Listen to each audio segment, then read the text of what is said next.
Hey everyone, hope you're doing great. Welcome back to my channel. In today's video, we'll dive into what if Deku became close friends with Dabi early. Smash that subscribe button, and be sure to peek at the description below. Let's begin. The smell of Takoba Municipal Beach Park was a physical weight.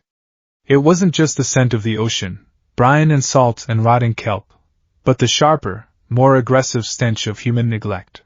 It smelled of rusted iron, waterlogged rubber, decaying plastic, and the sour musk of things that had been left to die. Midoriya Izuku tasted that air with every heaving gasp. His lungs felt like they had been scrubbed with steel wool. His arms, trembling like plucked guitar strings, were currently wrapped around the bottom corner of a commercial refrigerator that had likely seen the inside. "Come on!" Izuku gritted out, his teeth clenched so hard his jaw ached. He dug the toes of his worn red sneakers into the sand. He pushed. He strained until white spots danced in his vision, obscuring the moonlight that filtered through the towers of garbage. The refrigerator did not move. It sat there, an immovable monolith of white enamel and rust, mocking him. With a choked sound of frustration, Izuku's grip slipped. He stumbled back, his legs finally giving up the ghost, and he collapsed hard onto the sand. The grit bit into his palms. He stared up at the sky, his chest rising and falling in frantic, jagged rhythms. It was 2 a.m, 10 months. He had 10 months before the UA entrance exam. All Might had given him a plan, the aim to pass, American dream plan, and Izuku was following it religiously. But tonight, All Might wasn't here. Tonight, it was just Izuku, the crushing silence of the beach, and the creeping, insidious voice in the back of his head that sounded suspiciously like Kaken. "You can't do it. You're just a pebble on the side of the road. A quirkless, useless Deku." "I have to," Izuku whispered to the stars. He wiped sweat and sand from his forehead. "I have to clear this whole section by next week." He rolled over, pushing himself up to a sitting position. He looked around the desolate landscape. It really was a graveyard, tires stacked like totems, broken bicycles tangled together like the skeletons of prehistoric beasts, mountains of trash bags that had hardened into unrecognizable lumps. It was lonely. It was the kind of loneliness that seeped into your bones, colder than the sea breeze. Izuku reached for his water bottle, which he'd left perched on a rusted filing cabinet nearby. As he took a swig, his eyes wandered up the towering pile of debris directly in front of him, a jagged ziggurat made of old office furniture, car doors, and scrap metal. And there, at the very top, sitting on the hood of a crushed sedan like a king on a throne of filth, was a silhouette. Izuku choked on his water. He coughed violently, spluttering, scrambling backward in the sand until his back hit the unyielding refrigerator. The silhouette didn't move. It was a man, or a boy, it was hard to tell from this angle, slouched casually, looking out toward the dark horizon of the ocean. The moonlight caught the edge of a coat, the dark spike of hair, and something else. Something that didn't look like skin. Izuku froze. This beach was deserted. Everyone knew that. It was a dumping ground, a place people avoided. Was it a villain? A homeless person he had disturbed? A ghost? "You're loud," a voice drifted down from the trash heap. It was a rasping, dry sound. It sounded like boots dragging over gravel. It wasn't a shout. It was a bored, irritated observation carried by the wind. Izuku squeaked. I'm sorry. I didn't know anyone was here. I didn't mean to disturb you." The figure turned his head slowly. Even in the darkness, the motion looked painful, stiff. "You're screaming at appliances at 2 a.m, kid. You're disturbing the rats. And me. I'm really sorry." Izuku scrambled to his feet, instinctively bowing, though the person couldn't clearly see it. "I'll leave. I'll go to the other side of the beach, whatever." The figure turned back to the ocean. Izuku should have left. Every instinct he had, honed by years of being the smallest, weakest thing in the room, told him to run.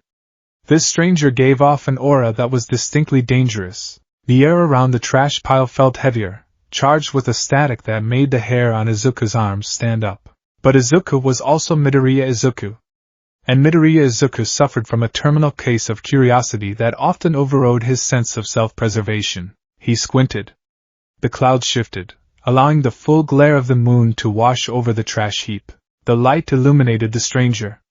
He was wearing a dark, long coat that looked too big for him. His hair was black and spiky. But it was his face that made Izuku's breath hitch. From the jaw down, and under his eyes, the skin was purple. Dark, gnarled, and deeply scarred. It looked like dead tissue that had been stapled onto healthy skin. Silver surgical staples glinted in the moonlight, rows of them piercing the flesh to hold the patchwork boy together.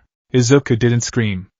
He didn't gasp in horror. Instead, his brain, hardwired for analysis after years of hero obsession, clicked into a different gear. He took a hesitant step forward. Are those medical staples? Izuku muttered, though in the silence it carried. The stranger stiffened. He turned back around, fully this time, looking down at Izuku with glowing turquoise eyes that narrowed in hostility. What are you staring at? Scram, kid. Unless you want to get hurt. Titanium alloy, probably, Izuku continued, his voice dropping into that familiar, rapid-fire mutter. He wasn't talking to the stranger anymore. He was talking to himself. Standard surgical staples wouldn't hold skin that damaged, especially around the mandible where there's constant movement. But the skin tone, is that necrotic? No, he's moving too fluidly for it to be dead tissue, so it must be severe scarring, likely third-degree burns that damage the nerve endings. But the staples suggest the skin is trying to separate from the healthy tissue. Does it hurt? It looks like it pulls when he turns his head. The stranger staring down at him was silent. The hostility in his posture had shifted to baffled confusion. He had expected the kid to run away screaming monster. Or villain. He had not expected a medical diagnosis. Hey! The stranger barked. Izuku snapped out of his trance, clamping his hands over his mouth. I'm sorry. I did it again. I mutter. It's a bad habit. I wasn't trying to be rude about your condition. The stranger shifted, swinging his legs over the side of the crushed car. He slid down the side of the trash pile. He didn't climb. He practically surfed down a slide of loose metal and tires, landing in the sand with a heavy thud about 10 feet away from Izuku. Up close, he was terrifying. He was tall, lanky, and smelled faintly of something burnt, like ozone and charred meat. His eyes were cold, piercing, and utterly devoid of warmth. You got a lot of nerve, the stranger said, stepping closer. He shoved his hands into his pockets, analyzing a stranger's face like a science experiment. Izuku took a step back, hitting the fridge again. I really apologize. It's just the staples. They look uncomfortable. The stranger paused. His hand came up, brushing the metal piercings under his eye. Uncomfortable, he repeated, the word dripping with sarcasm. Yeah. That's the word for it. He loomed over Izuku. You a hero student? Trying to practice your saving civilians speech? No. Izuku shook his head frantically. I mean, not yet. I want to be. I'm training for the UA exam. The stranger let out a sharp, harsh laugh. It sounded like cracking wood. UA. Of course. Another little soldier lining up for the factory. He leaned in, his turquoise eyes boring into Izuku's. Let me give you a lesson early, hero to be. Heroes don't hang out in dumpsters. They ignore places like this. They ignore people like this. He gestured vaguely to his own scarred face. That's not true, Izuku said. The words came out before he could stop them. The stranger blinked. What? Izuku's hands balled into fists at his sides. He was trembling, terrified of this scarred, intense man, but the slander against heroes, against the ideal he held so dear, sparked a small flame of defiance in his chest. Heroes save everyone, Izuku stammered, his voice wavering but stubborn. That's what makes them heroes. It doesn't matter where it is, or what the person looks like. The stranger stared at him for a long, agonizing moment. Then, his expression twisted into a sneer. You're naive, the stranger spat. You think the world is sunshine and rainbows? You think a smile and a costume fixes anything? He pulled his right hand out of his pocket. Let's see how much of a hero you are when things get hot. There was a whoosh, a sound like a gas line igniting. A ball of blue fire erupted in the stranger's palm. It wasn't the orange red of a campfire. It was a brilliant, blinding azure. The heat was instantaneous. Izuku felt it wash over his face like he had opened an oven door. The light cast harsh, ghastly shadows against the mountains of trash, turning the stranger's scars into deep canyons of darkness. This was a threat. A clear, undeniable threat. The stranger was waiting for Izuku to scream, to cry, to run away and call the police. But Izuku didn't move. His eyes widened, reflecting the dancing blue flames. The fear was there, yes. His heart was hammering against his ribs like a trapped bird, but the fascination was stronger. It's blue, Izuku whispered. The stranger's smirk faltered slightly. What? The combustion rate, Izuku murmured, stepping closer instead of backing away. He looked at the flame, not the man. Blue fire indicates complete combustion. It's significantly hotter than normal fire quirks, probably over 1,500 degrees Celsius. Maybe even 2,000 depending on the oxygen mix. He looked up at the stranger, his green eyes wide with genuine awe. That's amazing. Your body must have incredible heat resistance to withstand that kind of output close to the skin. But, Izuku frowned, his gaze dropping to where the purple-scarred skin met the healthy skin on the stranger's wrist. The scarring, is that from your own quirk? Does your body not have the secondary quirk factor for thermal regulation? The fire in the stranger's hand flickered. The stranger, the man who would one day be known as Dabi, looked at the boy like he was an alien species. He had used this fire to intimidate thugs, to burn trash, to keep warm. He had used it to push everyone away. He had never, in his entire life, had someone look at his fire and ask about the science of it with a tone of concern. You're a freak, the stranger said, but the venom was gone from his voice, replaced by genuine bewilderment. He closed his hand, snuffing out the flame. The sudden darkness felt heavy. I get that a lot, Izuku admitted, looking down at his sneakers. I'm sorry. I really should go. He turned to grab his backpack. He felt foolish. He had annoyed a dangerous stranger, lectured him on his own biology, and nearly gotten incinerated. All Might would probably scold him for his lack of situational awareness. Hey, Izuku froze. He turned back. The stranger had sat down on the sand, leaning his back against a pile of old tires.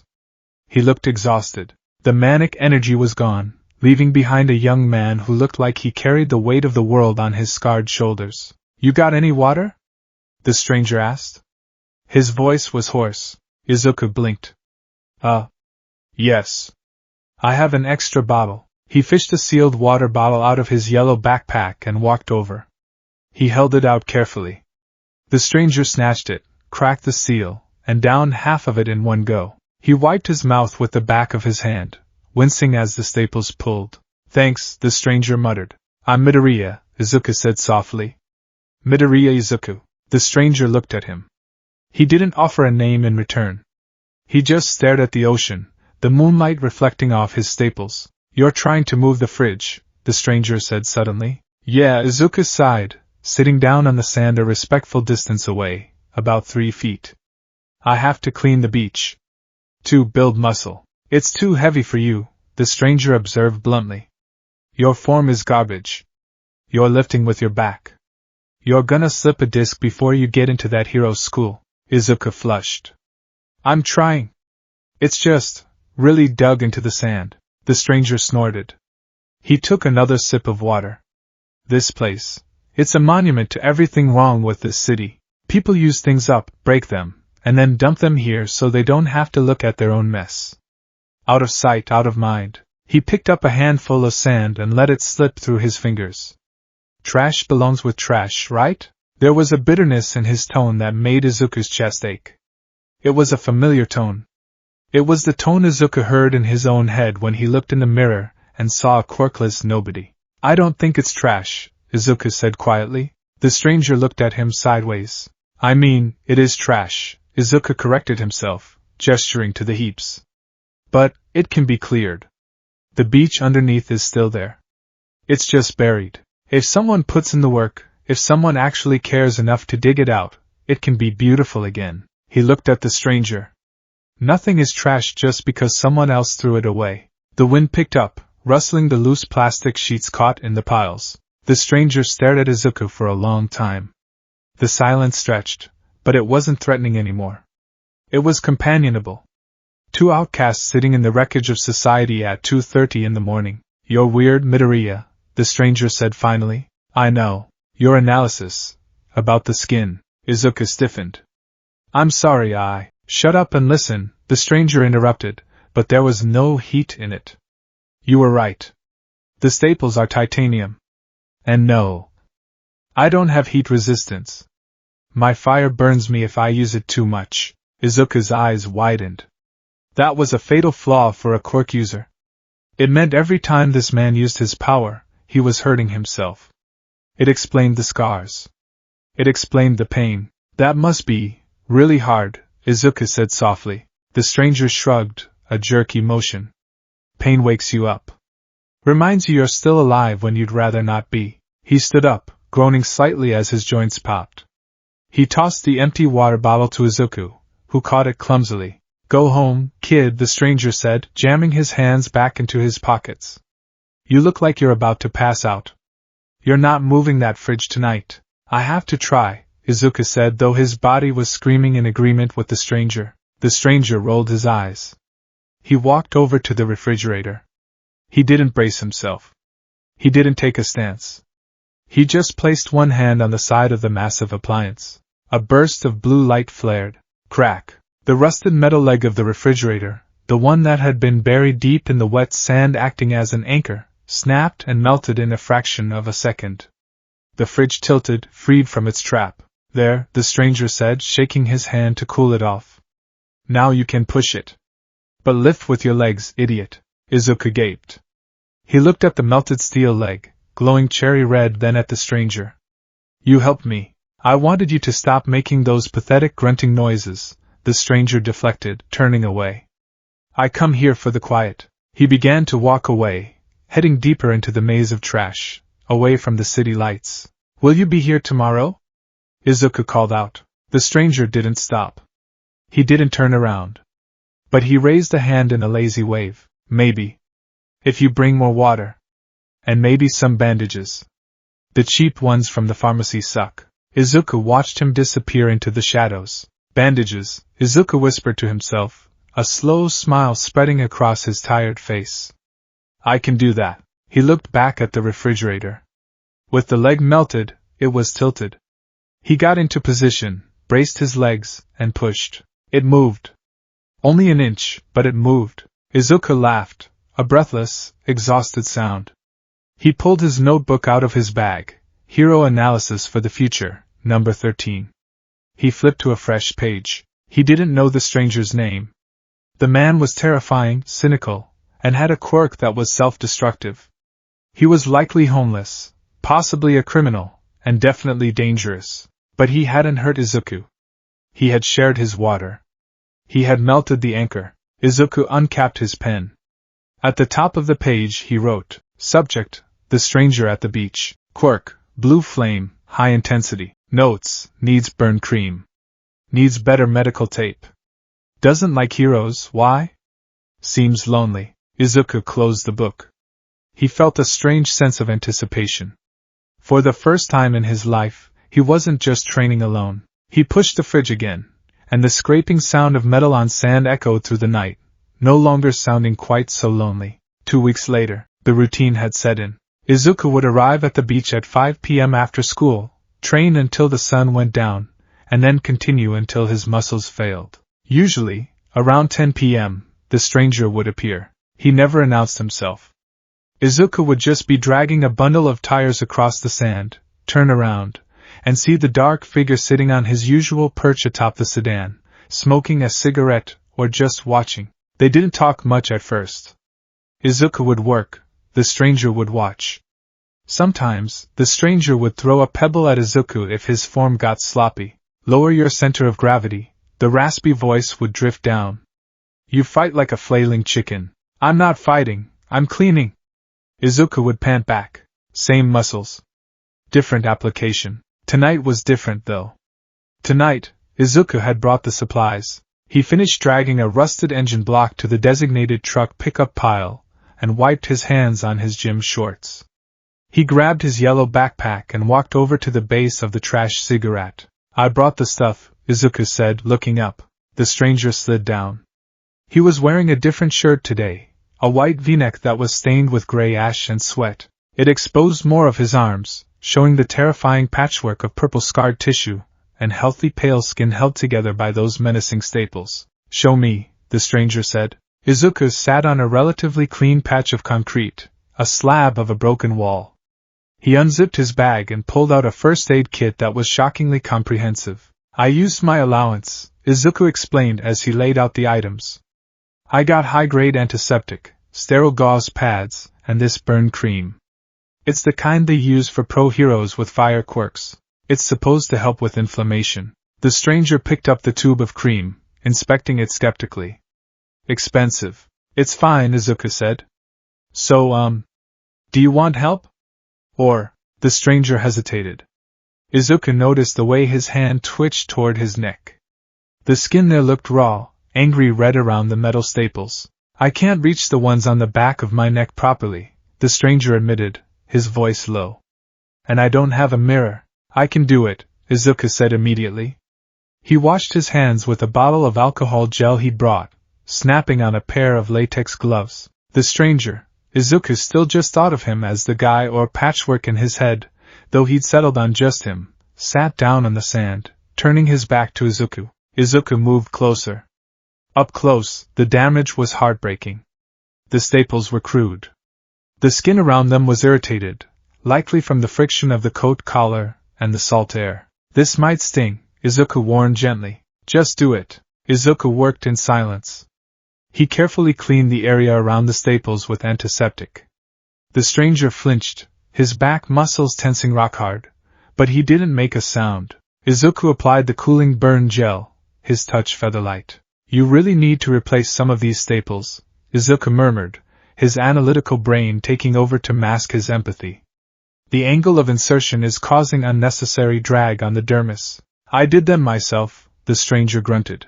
Izuku paused. You stapled your own skin? Didn't have a doctor handy?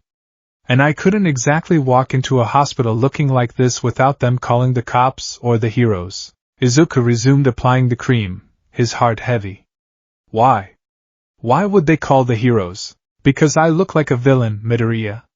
Look at me. The stranger turned his head slightly. In this society, if you look like a monster, you are one. Heroes don't save people like me. They arrest us for public disturbance, or unlicensed quirk usage just for existing. That's wrong, Izuku said firmly. He taped a clean gauze pad over the worst of the irritation. Heroes are supposed to protect everyone. Supposed to, the stranger echoed darkly. But they don't. They protect the shiny, happy people in the city center. They protect their fame. They protect their rankings. He stood up, pulling his collar back up. He seemed to move a little easier, the cooling gel likely providing some relief. You're obsessed with heroes, the stranger said, turning to face Izuku. Why? You got a quirk? Izuku froze. This was the question he dreaded. The question that usually ended friendships before they began. He looked down at his hands. No. I'm quirkless. He waited for the laughter. He waited for the useless. He waited for the stranger to lose interest in the broken boy. Huh, the stranger said. Izuku looked up. The stranger didn't look mocking. He looked surprised. You're quirkless, and you're trying to get into UA? The stranger asked. Yes. And you're out here moving tons of garbage with nothing but your bare hands? Yes. The stranger stared at him. Then, a slow, crooked grin spread across his scarred face. It wasn't a nice smile. It was sharp and dangerous. But it wasn't directed at Izuku. It was a smile of shared conspiracy. That's crazy, the stranger said, a laugh bubbling up in his chest. That is absolutely batshit crazy. He walked over and clapped a heavy hand on Izuku's shoulder. His palm was unnaturally warm. A quirkless kid trying to show up the supers? Trying to stand alongside the chosen ones? The stranger's eyes glinted with blue fire. I like it. It's a giant middle finger to the system. Izuku blinked. I don't know if I'd put it that way. I would, the stranger said. You're an underdog, Midoriya. Society says you're trashed because you don't have power. Society says I'm trashed because my power consumes me. We're the refuse pile. He squeezed Izuku's shoulder. Prove them wrong. Get into that school. And when you do, you show all those flashy, perfect brats that power isn't everything. Izuku felt a lump form in his throat. It wasn't the encouragement All Might gave him, which was full of hope and justice. This was darker, grittier. But it felt real. It felt like acceptance. I will, Izuku said. I'll do my best. Good. The stranger let go. Now get up. Your stance is still garbage. If you're gonna fight people with quirks, you have to fight dirty. You can't just punch. You have to predict? He stepped back and raised his fists. Come at me. Izuku's eyes widened. What? But your quirk. I won't use the fire, the stranger said. Hand to hand. Come on. Try to hit me. Izuku hesitated, then threw a tentative punch. The stranger sidestepped it effortlessly and swept Izuku's legs out from under him. Izuku face planted into the sand. Too slow, the stranger drawled. You're telegraphing. You look at where you're gonna hit before you throw. A villain will eat you alive. Izuku spat out sand and scrambled up. Again. They sparred for an hour. Izuku ended up bruised, sandy, and exhausted. The stranger was barely winded, his movements efficient and ruthless. As they finally collapsed onto the sand, catching their breath, the first hint of dawn was touching the horizon, painting the sky in purples and grays. Hey, Izuku panted, looking over at the stranger. What? I never got your name. The stranger looked at the sky. He was quiet for a long time. He reached into his pocket and pulled out a cigarette, lighting it with the tip of his index finger. I don't use my name, he said. The person who had that name is dead. Izuku fell silent. He sensed the wall coming up, the deep trauma that lay beneath those scars. But the stranger exhaled a plume of smoke. You can call me Dabi. Dabi, Izuku tested the word. It meant cremation. It was a harsh name. A sad name. Okay, Dabi. Izuku smiled, a genuine, blinding smile that seemed to annoy and amuse the older boy in equal measure. I'm Izuku. But well, people call me Deku. It's an insult usually, but I'm going to make it mean something else. It sounds like Daikaru. Like I can do it. Dabi looked at him sideways. He snorted. Deku and Dabi. The useless one and the burnt one. Dabi shook his head. We sound like a terrible comedy duo. I think we make a good team, Izuku said earnestly. Dabi didn't reply. He just stared at the rising sun, the blue flames in his eyes dimming as the natural light returned to the world. Don't get used to it, kid, Dabi muttered, though he didn't move away. I'm not sticking around forever. That's okay, Izuku said, closing his eyes, listening to the waves. Just until I clear the beach. Yeah, Dabi whispered, almost inaudibly. Just until the beach is clear. The sun rose over Takoba Beach, illuminating a boy who wanted to save the world and a boy who wanted to watch it burn, sitting side by side, united by the garbage beneath their feet. The passage of time at Takoba Municipal Beach Park was measured not in hours, but in the gradual recession of the garbage tides. 2 months had passed since the night of the refrigerator. The landscape of the beach had shifted. Where there had once been a seemingly infinite wall of refuse blocking the view of the horizon, there were now gaps, jagged, hard-won windows through the trash that allowed the moonlight to reflect off the black water. The mountains of tires were shorter. The rotting sedans had been dragged, one by one, to the collection point near the road. Midoriya Izuku had changed, too. The baggy middle school uniform that used to hang off his frame like a tarp was beginning to fit differently.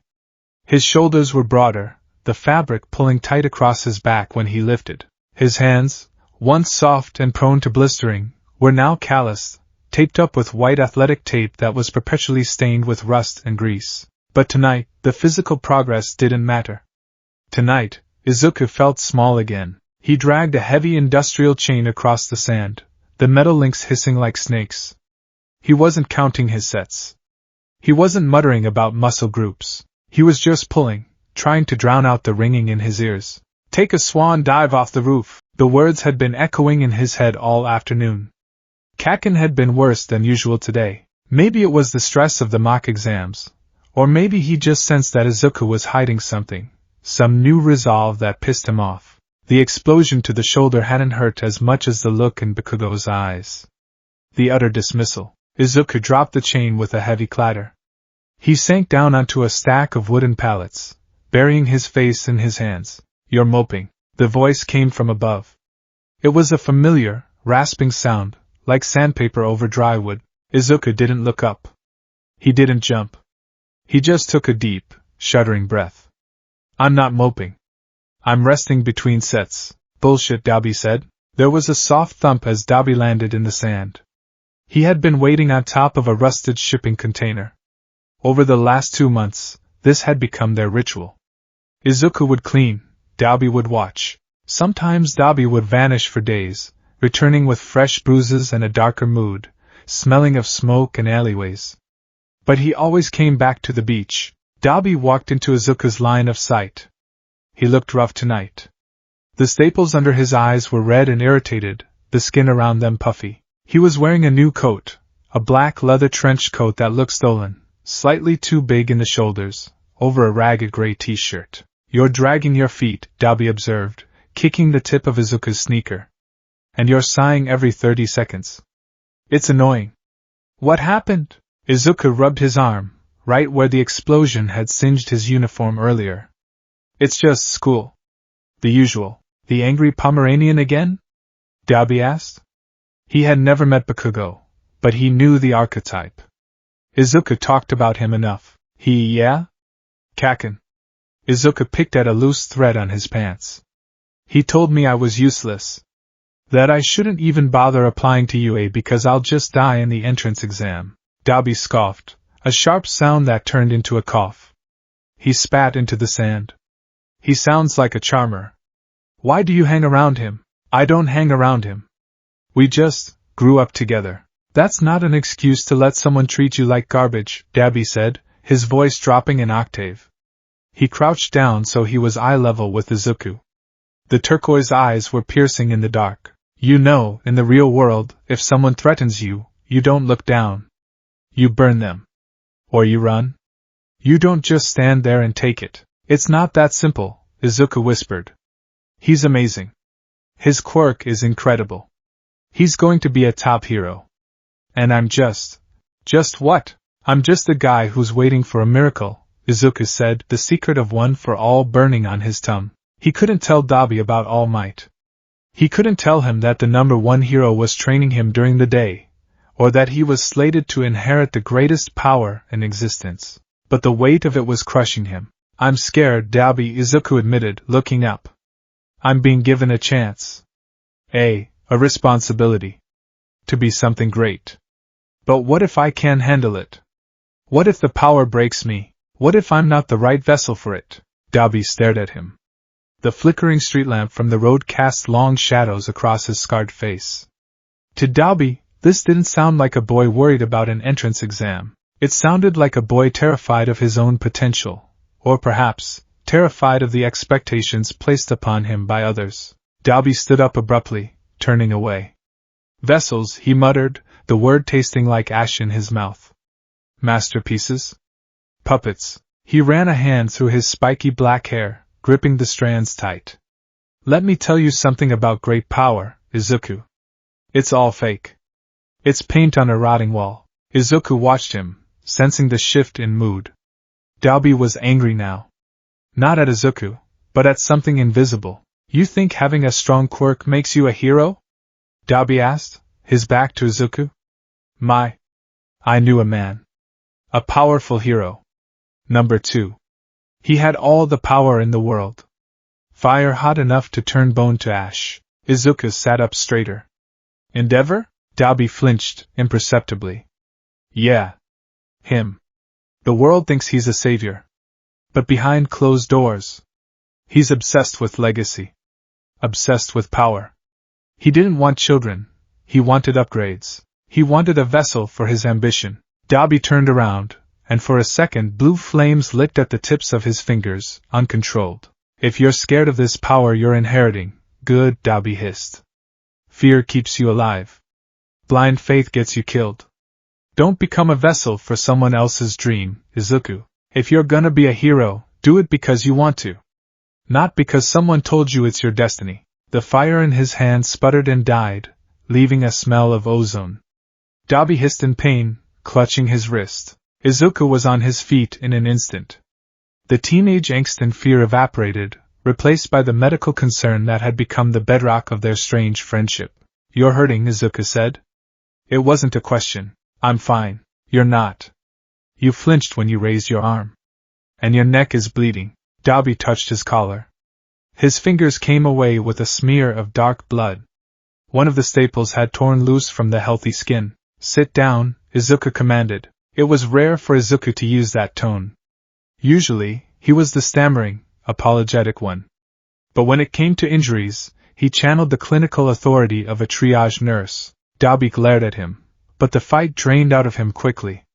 The pain was a constant, throbbing bassline in his life, and tonight it was particularly loud. He sat down heavily on the wooden pallet Izuku had vacated. You're bossy, Dabi grumbled. And you're stubborn, Izuku retorted. He grabbed his yellow backpack and unzipped it. Over the last 2 months, Izuku's kit had evolved. It was no longer just a store-bought first aid box. It was a specialized arsenal. He had saved every yen of his allowance, skipping snacks and new hero merch, to buy supplies for Dabi. He pulled out a bottle of saline solution, a fresh roll of high-grade medical tape, sterile cotton swabs, and a tub of thick, pale blue ointment. It was a veterinary-grade burn cream he'd ordered online, stronger than the human stuff, designed for animals with thick hides, but chemically perfect for severe dermal scarring. Coat off, Izuku said, snapping on a pair of latex gloves. Dabi hesitated. Removing the coat made him feel exposed. It was his armor. But the stinging in his neck was unbearable. Slowly, he shrugged the leather coat off his shoulders, letting it pool around his waist. The moonlight was unforgiving. Dabi's arms were a road map of agony. The purple skin, gnarled and shiny, stretched from his fingertips up past his elbows. Where the purple met the pale skin of his biceps, the staples held the two incompatible textures together. Izuku didn't wince. He never winced. That was why Dabi let him do this. Anyone else would look with horror or pity. Izuku just looked with focus. The staple on the splenius capitis muscle is loose, Izuku murmured, moving behind Dabi. You turned your head too fast. I was busy. Doing what? None of your business. Izuku soaked a cotton swab in saline. This is going to sting. I know. Izuku cleaned the wound with practiced efficiency. Dabi hissed through his teeth, his head bowing forward, exposing the nape of his neck. You need to stop picking fights, Izuku said softly as he worked. Your body. It can't handle the heat output if you don't regulate. If I don't fight, I don't eat, Dabi muttered. We can't all live with our moms, Izuku. Izuku paused. He knew Dabi was homeless, or close to it. He had offered to bring food, and Dabi usually accepted it without thanks, eating with a hunger that betrayed his nonchalance. You could, there are shelters, Izuku suggested tentatively. No. The word was absolute. I'm not going into the system. I'm legally dead. I like it that way, legally dead. Izuku filed that terrifying piece of information away for later analysis. Okay, Izuku whispered. He opened the tub of blue cream. The smell was medicinal and sharp, like eucalyptus and lidocaine. He applied the cream to the angry red lines where the staples pierced the skin. His fingers were gentle, working the salve into the scar tissue to soften it. Dabi let out a long, ragged breath. The lidocaine began to numb the surface pain, a cool wave washing over the fire that lived under his skin. His shoulders dropped 3 inches. Better? Izuku asked. Yeah, Dabi breathed. You missed a spot. Left shoulder. Izuku moved to the shoulder. You know, you have incredible pain tolerance. Most people would be in shock with this level of tissue damage. Pain is just information, Dabi recited, though his voice was drowsy now. It tells you you're still in the game. That's a very bleak way to look at life. It's the only way. Izuku finished taping the loose staple down with a butterfly closure to stabilize it. Done. Don't stretch your neck for at least an hour. Dabi rolled his shoulders carefully. The sharp biting pain was gone, replaced by a dull ache he could ignore. He pulled his coat back on, feeling human again. Thanks, he muttered.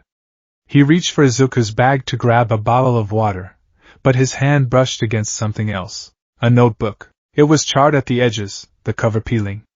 Hero Analysis for the Future, number 13. Dabi pulled it out before Izuku could stop him. Hey! That's. Izuku reached for it. Dabi held it up high, using his height advantage. Relax. I want to see what you're writing in here. You're always scribbling like a maniac after I leave. It's embarrassing. Give it back. Dabi ignored him, flipping the book open. He bypassed the pages on All Might. There were dozens, an empty lady. He stopped near the back. There was a sketch. It was rough, drawn in pencil, but detailed. It was Dabi. The drawing focused on the mechanics of his jaw and arms. Arrows pointed to the staples with notes, likely titanium alloy. High tension points. Other notes speculated on his quirk. Blue flame equals complete combustion. No smoke? Oxygen conversion rate must be insane. Weakness, self-harm. Needs cooling mechanisms. But it was the title at the top of the page that made Dabi pause. The blue flame, my friend. Dabi stared at the words. The ink looked permanent. My friend. You analyzed me, Dabi said flatly. Izuku stopped jumping for the book. He stood there, wringing his hands, looking at his feet. I analyze everyone. It helps me understand them. How to fight them, or how to help them. And what's the verdict? Dabi asked, his eyes scanning the page. How do you defeat me? I didn't write a defeat strategy for you, Izuku said quietly. Dabi looked closer. It was true. For the villains in the book, Izuku listed weaknesses and countermeasures. For Dabi, the section was labeled support needs, needs cooling packs, needs hydration, emotional volatile do not provoke about family, potential suit upgrade, heat venting leather? Dabi felt a strange sensation in his chest. It wasn't the burning of his quirk. It was a tight, squeezing feeling. He slammed the notebook shut and tossed it back to Izuku. You're a weird kid, Dabi said, his voice rougher than usual. Wasting your time designing gear for a villain. You're not a villain yet, Izuku said, clutching the notebook to his chest. Yet, Dabi emphasized. He reached into his pocket and pulled out a black marker. Give it here. What? The book. Give it. Izuku hesitantly handed it back. Dabi opened it to his page. He uncapped the marker with his teeth. He crossed out one of Izuku's notes, range, short to mid. Next to it, Dabi wrote in jagged, sharp kanji, range, whatever I want it to be. He also circled the note about heat venting leather and wrote, too expensive. Get real. He tossed the book back. Your data was incomplete. If you're gonna be a nerd, be an accurate one. Izuku looked at the defaced page and beamed. Right. Thanks, Dabi. Dabi rolled his eyes. Don't get used to it. Now get up. You've been sitting too long. We're cleaning more? No, Dabi said, a cruel glint entering his eyes. You said that explosive kid scares you. You said you freeze up. Izuku nodded slowly. That's because you're training to spar, Dabi said, stepping back and raising his hands. You're training for a ring with a referee. You think the other guy is going to follow the rules. Blue fire ignited in Dabi's palms, casting long, dancing shadows. Villains don't follow rules, Izuku. They don't wait for the bell. They don't care if you're ready. Dabi lunged. He didn't throw a punch. He threw a handful of sand straight into Izuku's face. Gah! Izuku sputtered, blinded, stumbling back. Dabi swept his leg, knocking Izuku flat on his back. Before Izuku could recover, Dabi was over him, a flaming hand hovering inches from Izuku's nose. The heat was terrifying. Dead, Dabi stated. You're dead. The League of Villains sends their regards. He pulled his hand back and offered Izuku a non-flaming hand up. Izuku coughed, wiping grit from his eyes. That was cheating. There's no such thing as cheating in a survival situation, Dabi lectured. That Bakugo kid? He fights on instinct. He's an animal.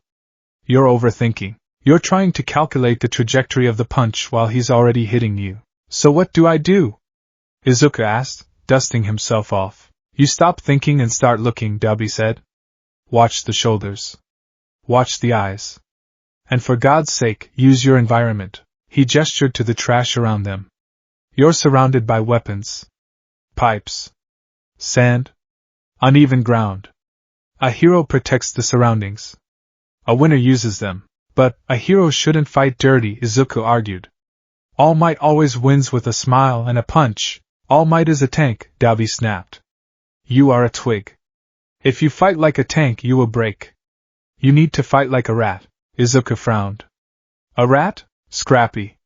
Fast. Unpredictable. Dabi got back into a stance. Again. And this time, if you don't dodge, I'm going to singe your eyebrows off. They spent the next 2 hours in a brutal dance. Dabi was a merciless teacher. He didn't hold back, well, he held back the lethal fire, but he didn't hold back the malice. He tripped Izuku. He fainted. He used his quirk to create flashes of light to blind Izuku, then struck from the shadows. Predict me! Dabi shouted as Izuku barely dodged a kick. Don't look at my fist. Look at my hips! Izuku was panting, sweat soaking his shirt. His analysis brain was finally catching up to his body. Dabi favors his right side because of the staple pull on his left neck. He never raises his left arm above 90 degrees. Before he fires a blast, his breathing hitches for a microsecond. Dabi lunged again, aiming a chop at Izuku's neck. This time, Izuku didn't step back. He stepped in. He dropped low, center of gravity, and grabbed a rusted hubcap from the sand. He brought it up like a shield, deflecting Dabi's arm, and used his shoulder to ram into Dabi's midsection. Oof! Dabi stumbled back, the wind knocked out of him. He stepped on a loose pipe and lost his balance, falling onto his butt in the sand. Silence descended on the beach. Izuku stood there, holding the hubcap, chest heaving. He looked terrified that he had actually hit Dabi. I'm sorry. Are you okay? Dabi sat in the sand, blinking. He looked at Izuku. He looked at the hubcap. Then, he started to laugh. It was a dry, hacking laugh, but it was genuine. He threw his head back, clutching his stomach. Not bad, hero, Dabi wheezed. Using trash as a shield. Very resourceful. Izuku dropped the hubcap, grinning sheepishly. I saw an opening. You created an opening, Dabi corrected. He stood up, dusting the sand off his coat. You're learning. He checked his phone, a cracked burner flip phone. It's late. The rats are going to sleep. Yeah, Izuku realized, checking his own watch. It was nearly 3 a.m. His mom would be worried if she woke up. I have to go. He packed his bag quickly. The burn cream, the tape, the notebook. Hey, Izuku, Dabi called out as Izuku started to walk toward the stairs. Izuku turned. Dabi was standing by the water's edge, the moonlight illuminating the staples that held him together. That exam, Dabi said. The UA thing. Yeah? Don't fail, Dabi said. He didn't look at Izuku. He kicked a pebble into the water. It would be a waste of good burn cream if you didn't make it. Izuku smiled, clutching the straps of his backpack. I won't. I promise. And Izuku? Yes? Dabi turned his head. His expression was unreadable, somewhere between sorrow and pride. When you get there, don't let them change you. You're the only one who's actually looked at me and not seen a monster. The wind blew cold off the ocean. I see a friend, Dabi, Izuku said firmly. That's all. Dabi didn't respond. He just waved a hand, dismissing him. Izuku turned and ran up the stairs, his heart lighter than it had been in months. Down on the beach, Dabi watched him go until he was just a speck under the streetlights. He touched the bandage on his neck. It was neat, professional, and done with a care he hadn't felt since he was a toddler, before his quirk had manifested, before his father had looked at him and seen a failure. Dabi reached into his pocket and pulled out a small, crumpled photo. It was an old picture of a woman with white hair and sad eyes. He's a good kid, Mom, Dabi whispered to the photo. Too good. He lit the photo on fire. The blue flame consumed the image in seconds, turning memory into ash. He let the dust fall into the ocean. He's going to be a hero, Dabi said to the darkness. And I'm going to be the villain that tests him. He turned and walked into the shadows of the trash piles, the warmth of the burn cream the only thing keeping the cold at bay. The week following the UA entrance exam was a purgatory made of silence and sore muscles. Midoriya Izuku lay on the floor of his bedroom, staring up at the ceiling. His hand, wrapped in bandages, throbbed with a dull, rhythmic ache. Recovery girl had healed the broken bones, the shattered legs and the arm that had turned distinct shades of purple after he punched the 0-pointer. But the phantom sensation of the break remained. It was a reminder of the raw, terrifying power that now coursed through his veins. One for all. He clenched his fist, watching the tendons shift. He had done it. He had used the power. But he hadn't scored a single combat point. Stupid, Izuku whispered to the empty room. Useless. He rolled over, burying his face in his all-might pillow. The silence of the house was suffocating. His mother, Inko, was tiptoeing around him, radiating a nervous energy that made the air feel static-charged. She cooked his favorite katsudon 3 nights in a row, her eyes wet with unshed tears every time she looked at his bandaged arm. But the person Izuku really wanted to talk to wasn't here. He hadn't been to the beach in 6 days. Since the exam, he had been housebound, recovering from the sheer physical toll of the quirk. And in that time, a gnawing anxiety had taken root in his chest. Did Dabi know? Dabi didn't have a TV, or at least, he didn't seem like the type to watch the news. He wouldn't know about the 0-pointer. He wouldn't know that the quirkless kid he'd been training had suddenly leveled a building-sized robot. Izuku sat up, grabbing the notebook from his desk. Hero Analysis for the Future, number 14. He flipped it open. The pages were crisp, filled with his frantic scribbles from the moments after the exam. He had tried to analyze the other examinees, the engine boy, the girl with gravity powers, the laser boy. But his eyes drifted to the notebook sitting next to it. Number 13. The one with the charred corner. Don't fail. It would be a waste of good burn cream. Dabi's voice echoed in his mind, raspy and dry. Izuku groaned, letting his head hit the desk. If he failed, if he didn't get in, he wouldn't just be letting All Might down. He would be proving Dabi right. He would be proving that the world was rigged, that dreamers got crushed, and that the only place for people like them was on a trash heap at the edge of society. I can't fail, Izuku muttered. I just can't. The letter arrived 3 days later. The atmosphere in the Midoriya household was thick enough to cut with a knife. Inko was trembling as she handed him the envelope, her face pale. Izuku, she whispered. It's here. Izuku took the envelope. It was heavy. The UA seal was embossed in gold wax on the back. It felt like a judgment. I'll be in my room, Izuku said, his voice sounding hollow to his own ears. He walked to his room like a man marching to the gallows. He closed the door. He sat at his desk. He stared at the letter for 5 full minutes. If I open it, it becomes real. If I don't open it, I can still pretend. He thought of the beach. He thought of the sunrise over the piles of garbage. He thought of the blue fire reflecting in cynical turquoise eyes. Heroes don't wait for the bell. Izuku ripped the envelope open. A metal disc slid out and clattered onto the desk. A hologram projection sprang to life. I am here. Izuku jolted back, nearly falling out of his chair. It was All Might. Of course it was All Might. But he wasn't wearing his usual smile. He was serious. The projection played out. The explanation of the written exam. The combat points. The 0. Izuku felt his heart stop. 0. It was over. He had failed. But All Might's voice boomed, shaking the room. A hero show is not judged simply by combat. How can a hero course reject those who save others and do the right thing? The video shifted.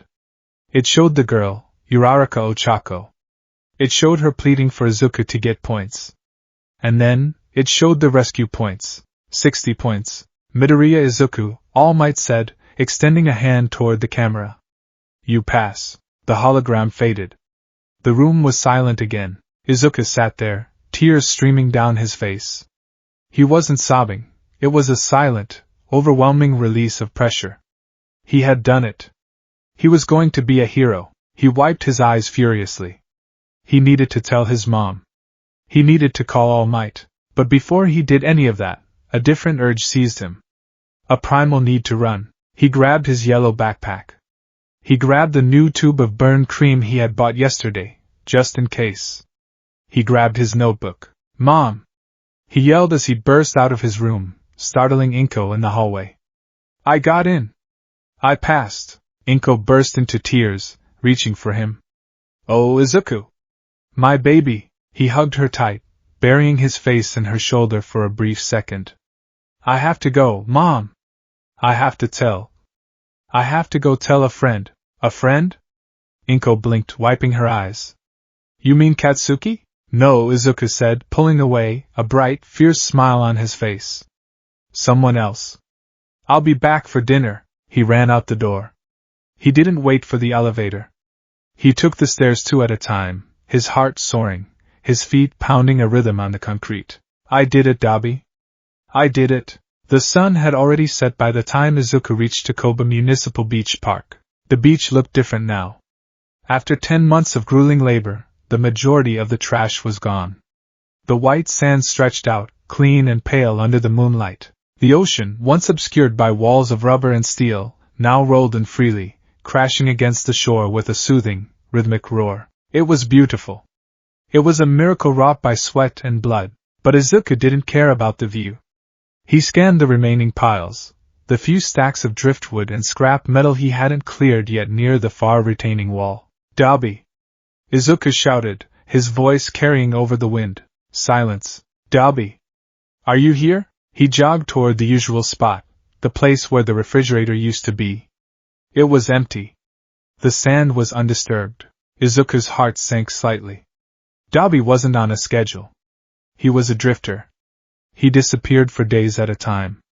Maybe tonight, of all nights, he wasn't here. Izuku dropped his backpack onto the sand. He put his hands on his knees, catching his breath.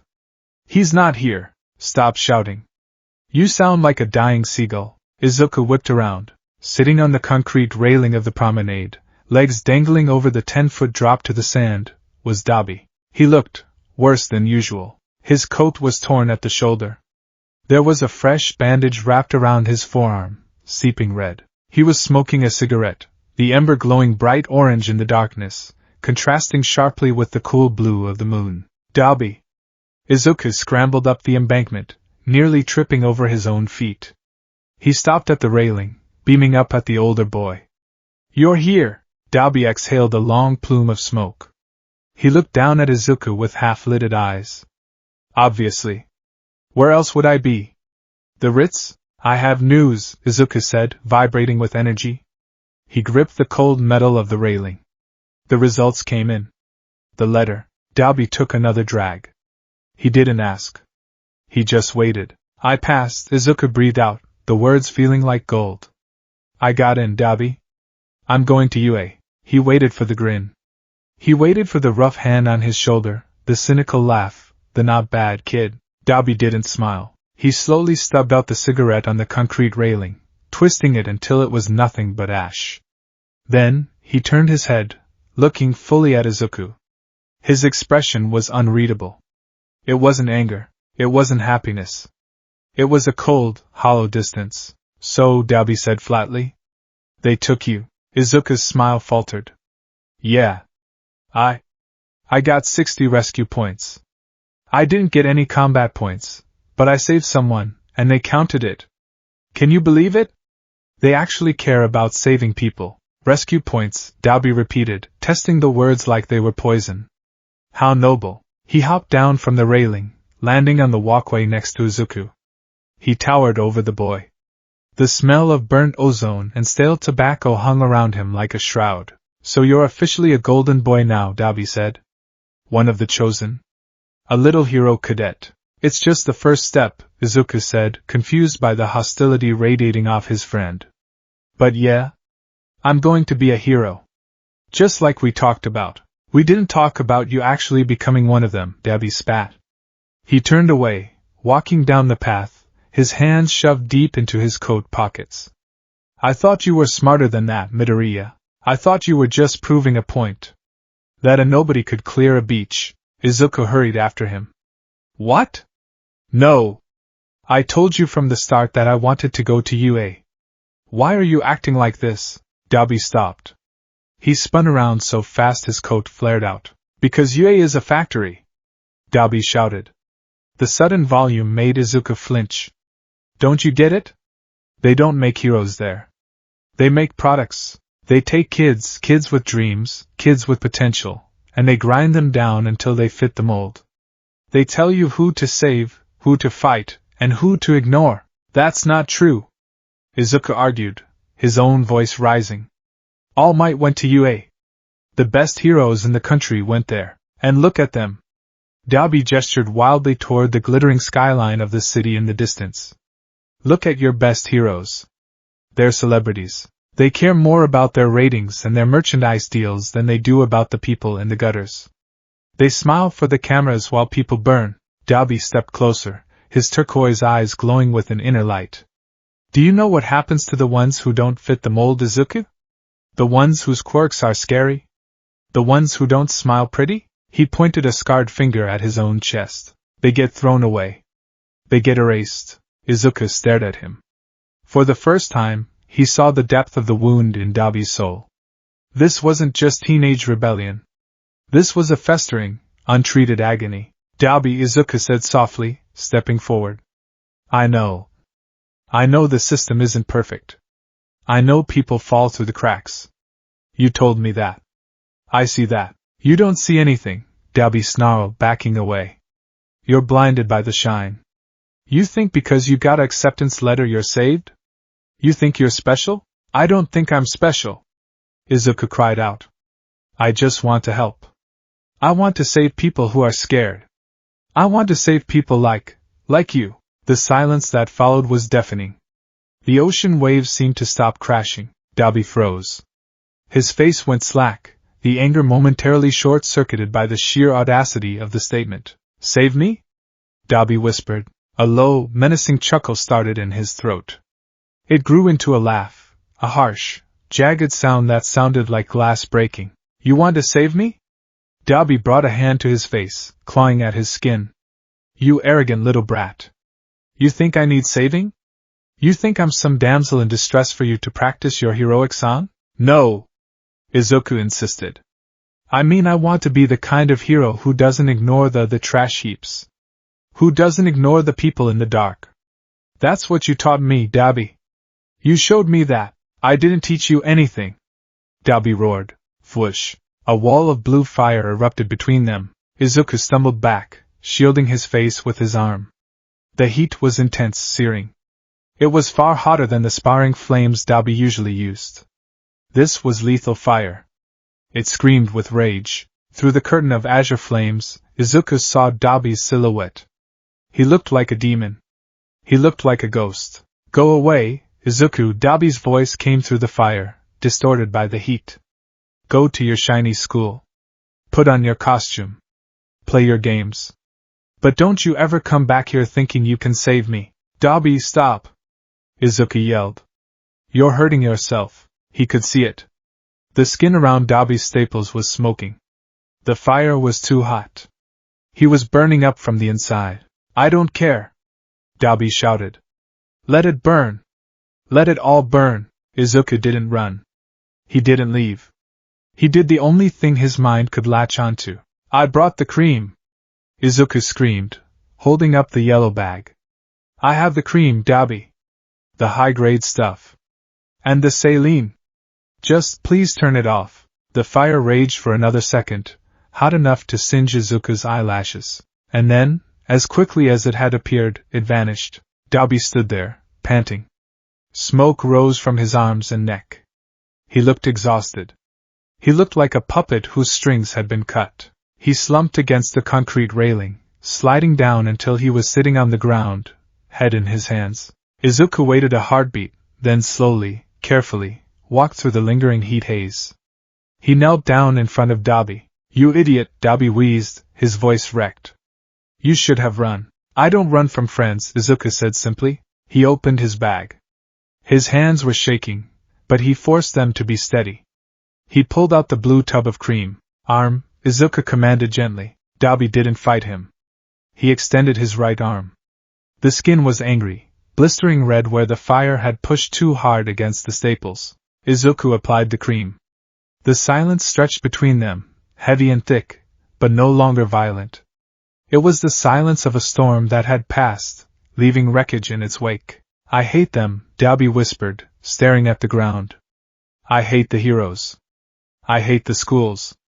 I hate this whole damn society. I know, Izuku said, wrapping a bandage around Dabi's wrist. And you're joining them. I am. Izuku looked up, meeting Dabi's eyes. But I'm not joining them to become what you hate. I'm joining them to change it. Dabi looked at him. He searched Izuku's face for any sign of deception, any sign of naivety. He found plenty of naivety, but no deception. You're going to get eaten alive, Dabi predicted. They'll use you, Izuku. They'll take this pure thing you have, and they'll monetize it. Or they'll kill it. Then I'll fight back, Izuku said. And I'll have you to remind me. Right. Dabi looked away, toward the ocean. I'm not your conscience, kid. I'm a ghost. I shouldn't even be here. But you are here, Izuku said. And I got in. And I want you to know. He reached into his bag and pulled out his notebook. He hesitated, then pulled out something else. What's that? Dabi asked. It was a phone. A sleek, modern smartphone. I upgraded, Izuku lied. My mom got me a new plan for passing the exam. This is my old one. He held out a slightly battered, but functional smartphone. Take it, Izuku said. Dabi stared at the device. I don't need charity. It's not charity. It's strategy, Izuku said, channeling a bit of Dabi's own tone. If I'm going into the enemy territory of UA, I need a secure line to the outside. Someone who sees the real world. Someone who can tell me if I'm turning into a product. Dabi snorted. A small, reluctant smile tugged at the corner of his scarred mouth. You want me to be your reality check? Please. Dabi took the phone. He turned it over in his hands. If you call me crying because a teacher yelled at you, I'm hanging up. Deal. Dabi slipped the phone into his pocket. He reached into his other pocket and pulled out a small, cheap flip phone, a burner. He tossed it to Izuku. Trade, Dabi said. That number is encrypted. Don't give it to anyone. Not your mom. Not your little friends. And definitely not the teachers. Izuku caught the burner phone, clutching it like a talisman. I won't. Dabi stood up, wincing as his burns stretched. He looked down at Izuku. The malice was gone, replaced by a deep, weary sadness. Izuku, Dabi said, using his name with a gravity that made Izuku shiver. Listen to me closely. I'm listening. The people at that school, the teachers, the pros, they aren't gods. They're just people with power. And people with power are the most dangerous things on earth. Never trust them fully. Keep your eyes open. Watch the shadows. He leaned in. And if you ever realize I'm right, if you ever realize that the whole thing is a lie. Dabi tapped the pocket where the phone was. You call me. And we'll burn it down together. Izuku swallowed hard. It was a terrifying offer. A pact with the devil. But looking at Dabi, at the scars, the pain, the loneliness, Izuku couldn't see a villain. He just saw a boy who had been hurt too many times. I'll call you, Izuku said. But I'm going to prove you wrong, Dabi. I'm going to be a hero you can believe in. Dabi laughed softly. He turned and started walking away, his coat billowing in the sea breeze. We'll see, golden boy. We'll see. Izuku watched him go. He stood there on the clean beach, the acceptance letter in his memory, the burner phone in his hand. He sat back down on the sand and opened his notebook to the page Dabi had defaced weeks ago. The blue flame, my friend. He uncapped his pen. Underneath Dabi's cynical notes, Izuku wrote a new entry, dated today. Entry, the acceptance. He thinks Yue will break me. He thinks heroes are fake. He's hurting. The fire comes from a place of deep betrayal. Hypothesis. Dabi wasn't always a drifter. Someone made him this way. A hero? Goal. Become a hero who can save him. Not by arresting him. But by proving that hope isn't a lie. Izuku closed the book. The wind howled. The beach was empty. But for the first time, the distance between the world of heroes and the world of villains felt agonizingly small. It was just the distance between two boys, standing on opposite sides of a line drawn in the sand. 2 weeks later, the first day of school, the halls of UA High School were massive. The doors were towering barriers designed for giants. The air smelled of floor wax and prestige. Midoriya Izuku stood in front of Class 1A. His heart was hammering a frantic rhythm against his ribs. I'm here. I made it. He adjusted his backpack straps. He touched the pocket of his blazer, feeling the hard plastic lump of the burner phone Dabi had given him. It was a grounding weight. He slid the door open. Get your feet off the desk. Ha! You can't tell me what to do, Four Eyes. The noise hit him instantly. Ida Tenya was scolding Bakugo Katsuki. The class was a chaotic mix of bright colors and loud voices. It was exactly what Izuku had dreamed of. But as he walked in, watching Bakugo sneer and Ida chop the air, a small, cold voice whispered in the back of his mind. Dabi's voice. Products. Molds. Fake. Izuku shook his head, dispelling the thought. No. Dabi is wrong. I'll prove him wrong. Oh. It's the curly-haired boy. Uraraka Ochako appeared behind him, beaming. You got in. That punch was amazing. Izuku blushed, stammering. Oh. Hi. Yeah, I barely made it. If you're here to make friends, you can pack up and leave. The voice came from the floor. A yellow sleeping bag lay in the doorway like a giant caterpillar. A man with tired eyes and messy black hair stared up at them. Aizawa Shoyuta. Eraserhead. It took you 8 seconds to quiet down, the teacher muttered, unzipping the sleeping bag and standing up. He looked disheveled, unkempt, and utterly unimpressed. Izuku stared at him. He analyzed the capture weapon, the dry eyes, the distinct lack of heroic aura. He looks like Dabi, Izuku thought suddenly. Not the scars. But the eyes. The exhaustion. The cynicism. I'm your homeroom teacher, Aizawa Shoyuta, the man deadpanned. Put these on and meet me on the field. He held up a gym uniform. We're doing a quirk apprehension test. The student who ranks last will be expelled. The class gasped. Expelled? On the first day, UA is free to run its curriculum how it sees fit, Aizawa said coldly. Welcome to the hero course. As the class panicked, Izuku felt a chill run down his spine. Expelled? Just like that. Thrown away if you weren't good enough. He clutched the gym uniform. In his mind, he saw Dabi standing on the beach, surrounded by blue fire. They get thrown away. They get erased. Izuku looked at Aizawa's back as the teacher walked away. Dabi, Izuku thought, a hard knot of determination forming in his stomach. You were right about one thing. This isn't a game. He walked to the changing rooms, the burner phone heavy in his pocket. The ghost of the beach was walking with him, invisible to everyone else, whispering warnings in the halls of the Golden School. The silence of the hospital room had been loud, but the silence of the Midoriya apartment was deafening. It was 3 days after the incident at the unforeseen simulation joint, the USJ. The media was calling it a tragedy averted, a miraculous survival, and a wake-up call for UA High. For Midoriya Izuku, it was just a nightmare that wouldn't end when he opened his eyes. He sat on the edge of his bed, staring at his hands.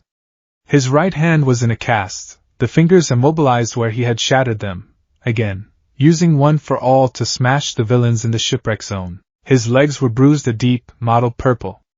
But it wasn't the physical pain that made him shiver in the temperature-controlled room. It was the memory, the smell of stagnant water. The sound of Eraserhead's arms snapping like a dry twig under the crushing grip of that thing. The Nomu. The way the villain with the hands all over his body, Shigaraki, had reached out for Azuri's face with the intent to decay her into dust. The absolute, paralyzing realization that heroes can die. I can't stay here, Izuku whispered. His mother, Inko, was asleep in the next room. She had cried herself into exhaustion, hovering over him for 48 hours straight, terrified that her baby boy was going to be snatched away by the darkness that seemed to be encroaching on their world. Izuku loved her. He loved her safety. But right now, the safety felt like a cage. It felt fake. He needed air. He needed the ocean. He needed to talk to someone who wouldn't look at him with tear-filled eyes and beg him to quit, but who would understand the visceral, ugly reality of violence. Izuku grabbed a hoodie, oversized, to fit over his cast, and slid his feet into his sneakers. He moved like a ghost through the hallway, avoiding the squeaky floorboard near the kitchen, and slipped out the front door into the cool night air. The Takoba Municipal Beach Park was different now. It was a monument to effort. The towering ziggurats of trash were gone. The sand was level, pale, and clean, stretching out to the water line where the waves lapped gently against the shore. The moonlight turned the ocean into a sheet of hammered silver. It should have been peaceful. It should have been a place of victory. But as Izuku walked down the concrete steps, clutching his injured arm to his chest, the emptiness of the beach felt haunting. Without the trash to hide behind, there was nowhere to take cover. He scanned the shoreline. He didn't have to look hard. A single figure was pacing back and forth near the water's edge. The motion was agitated, sharp. Back and forth. Back and forth. Like a tiger in a zoo enclosure that was too small. Dabi, Izuku breathed out, a wave of relief washing over him so strong it made his knees weak. The figure stopped mid-stride. Dabi turned. He looked different tonight. The cynicism, the lazy boredom that usually defined his posture, was gone. He was tense, his shoulders hunched up near his ears. He was wearing the long black coat, the collar turned up against the wind. In his hand a cigarette burned, but he wasn't smoking it. He was just letting it turn to ash between his fingers. "You're late," Dabi said. His voice wasn't raspy. It was cold. Deadly cold. I couldn't get away," Izuku stammered, walking across the sand. "My mom, the police. Recovery girl kept me for observation." Dabi didn't wait for him to finish. He strode forward, closing the distance between them in long, angry strides. He stopped inches from Izuku, looming over him. His turquoise eyes scanned Izuku like a barcode reader. He looked at the bandages on Izuku's face. He looked at the cast on his right arm. He looked at the way Izuku was favoring his left leg. "They hurt you," Dabi said. It wasn't a question. It was a statement of fact, delivered with a terrifying lack of inflection. "I'm okay," Izuku said quickly, instinctively trying to minimize the damage. "It looks worse than it is. Recovery girl fixed the bones, it's just." "Don't lie to me," Dabi's shout cracked the air like a whip. Izuku flinched, stepping back. Dabi threw the unsmoked cigarette into the sand and ground it under his boot heel. "I saw the news, Izuku. Villain Alliance invades UA. 70 villains against one class. All Might's limits tested." He grabbed the front of Izuku's hoodie, careful not to jostle the broken arm, and pulled him closer. His eyes were burning with a manic blue light. "They let a bunch of murderers walk into a high school," Dabi hissed, his breath smelling of smoke and it. "The greatest fortress of hero society. The impenetrable UA. And they let a bunch of D-list thugs walk right in and try to kill kids." Dabi's hands were shaking.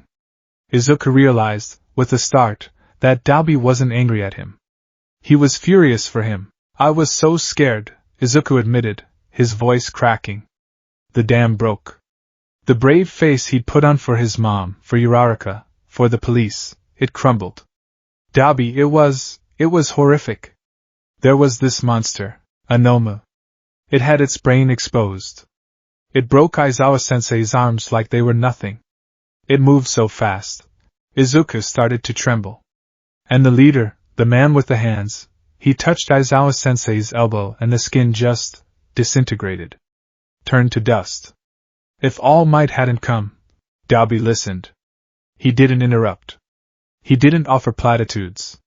He just held onto Izuku's hoodie, grounding him, forcing him to stay in the present. When Izuku finished, gasping for air, tears tracking through the dust on his cheeks, Dabi let him go. "Sit," Dabi commanded. They sat on the sand, facing the ocean.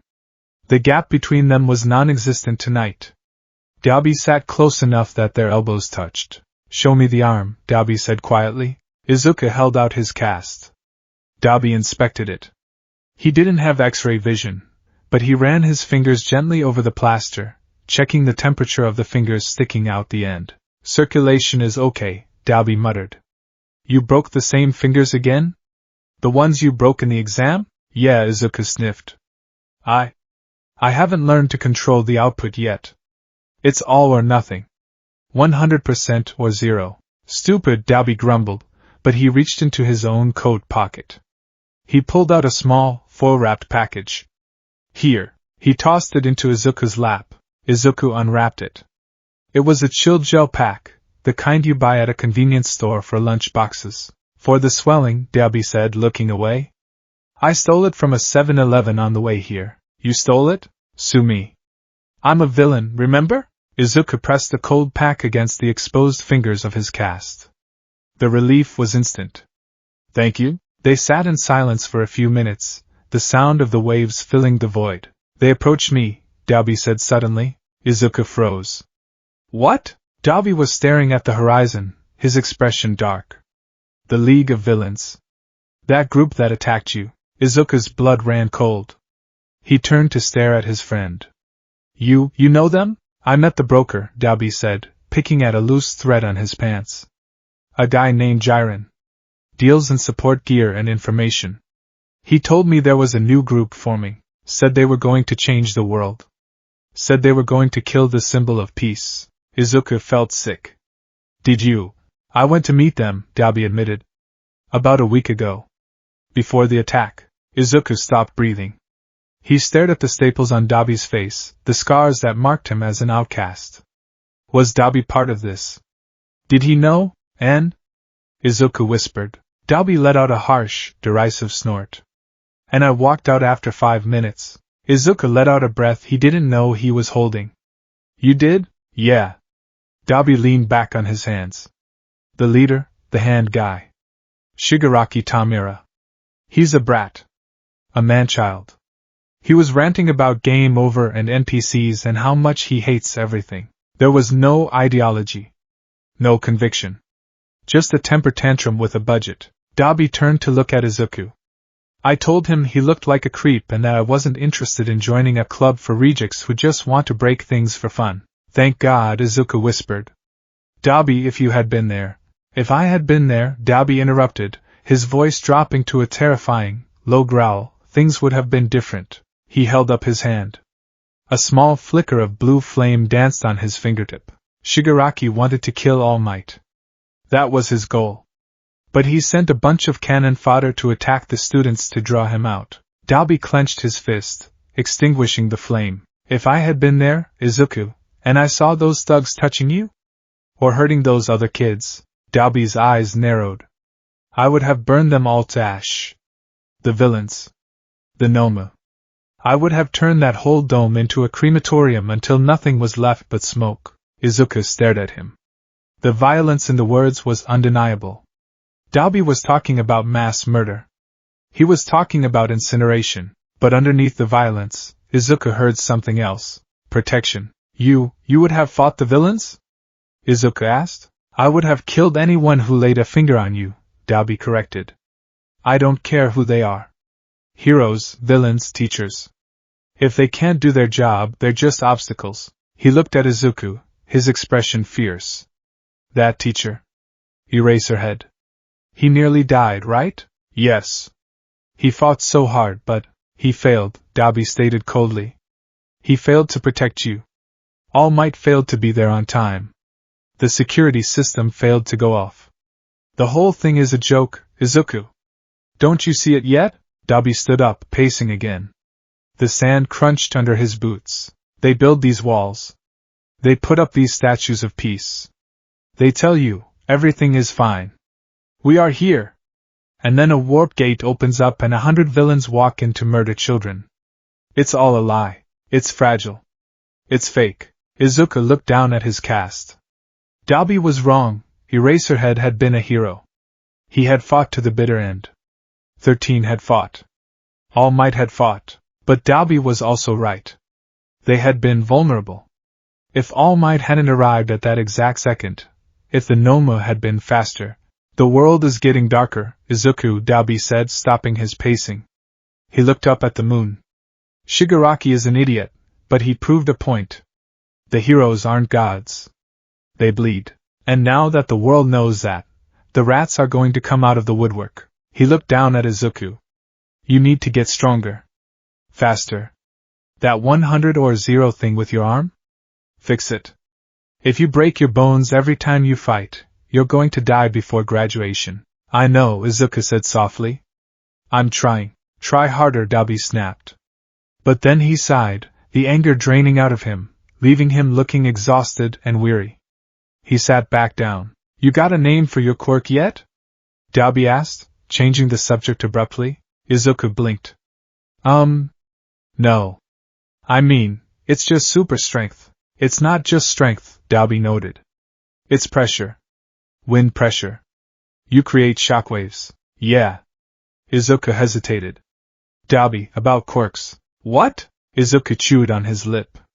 He was thinking about Todoroki Shuto, during the battle trial class a week ago, and then at the USJ. Todoroki had been incredible.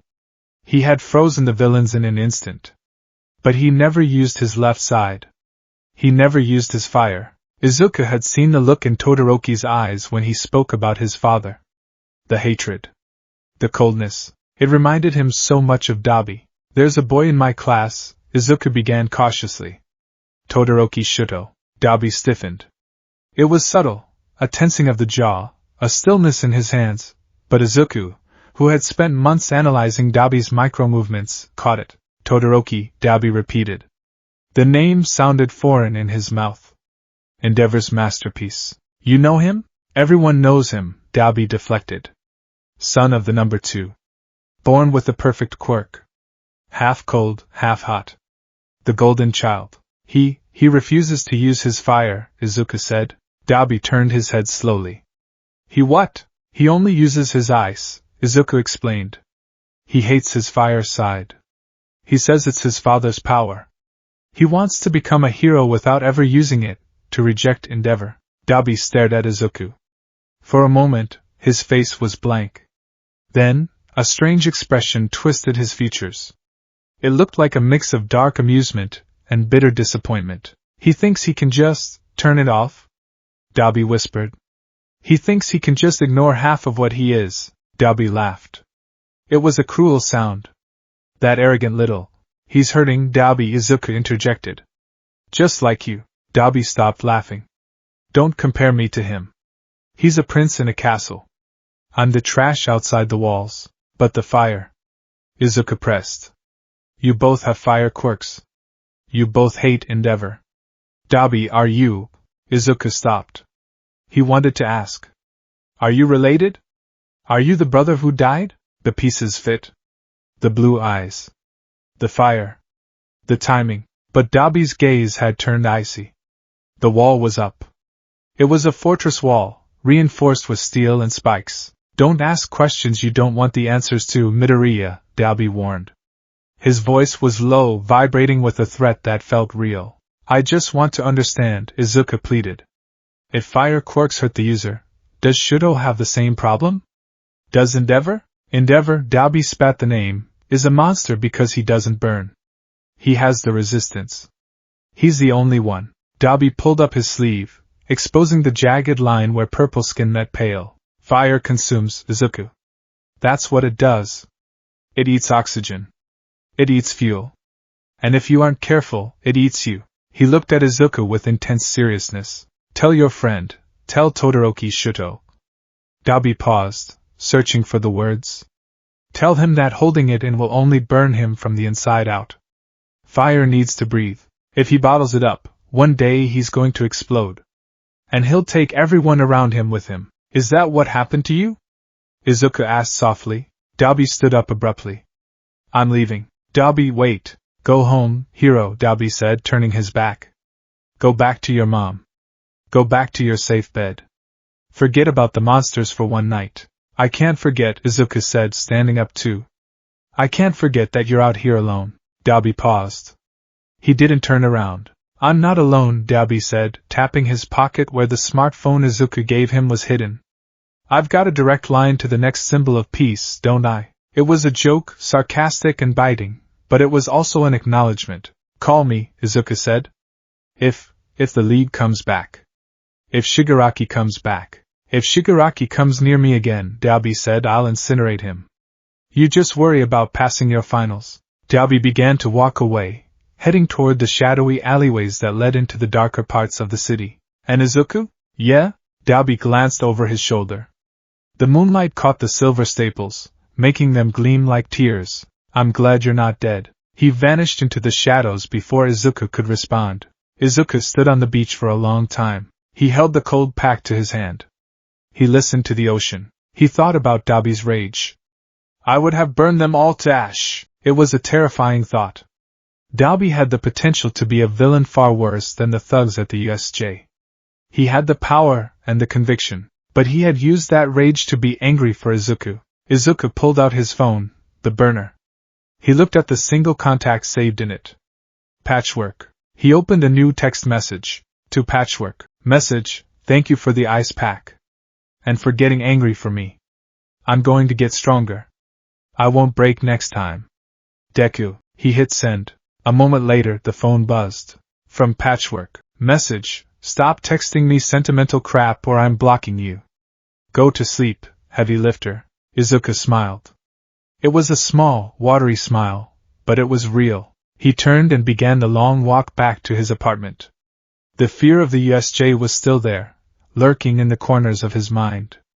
The image of the Noma wouldn't fade easily, but as he walked, Izuku felt a little less alone. He realized that the world wasn't just divided into heroes and villains.